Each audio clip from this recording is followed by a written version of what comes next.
Labdien! Viens no projekta Esi līderis uzdevumiem ir veidot video materiālu, kura temats ir līderi augt mūsu skolā. Mēs izlēmām filmēt video par mūsu grupas dalībnieci Daigu.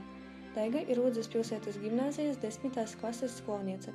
Neskaitot mācības, Daiga no 7. klases aktīvi darbojas skolas sabiedriskajā dzīvē, un šogad Daiga ir izvēlēta par skolēnu pašpārvaldes priekšsēdētājas vietnieci. Kāpēc tu piedalies projektā Esi līderis?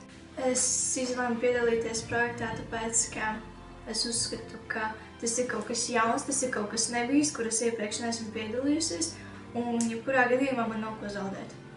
Vai tu uzskati, ka piedaloties šajos projektos, tu pavari plašākas durvis savai nākotnē? Kāpēc?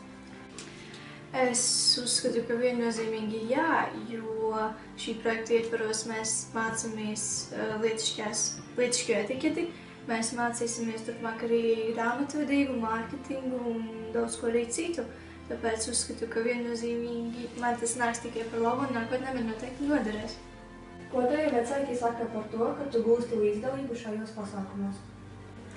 Mani vecāki ir ļoti pozitīvi noskaņoti pret to, viņi mani atbalsta un viņi tāpat kā es uzskata, ka man tas nāks tikai par labu un man nav ko zaudēt, tāpēc ir vērts mēģināt kaut vai piedalīties. Pašpārvaldes darbinieks, viņa ir bijusi visus gadus aktīva. Un šogad plānojot, kurš varētu būt mūsu pašpārvaldes priekšnieks, mums likās, ka šo atbildīgo darbu varētu uzņemties Daiga.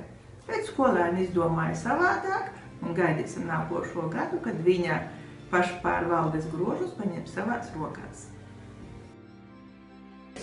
Radoša, atbildīga, atraktīva, labestīga, izpalīdzīga, uzņēmīga, komunikācija, sabiedrība, mērķtiecīga, uzticama.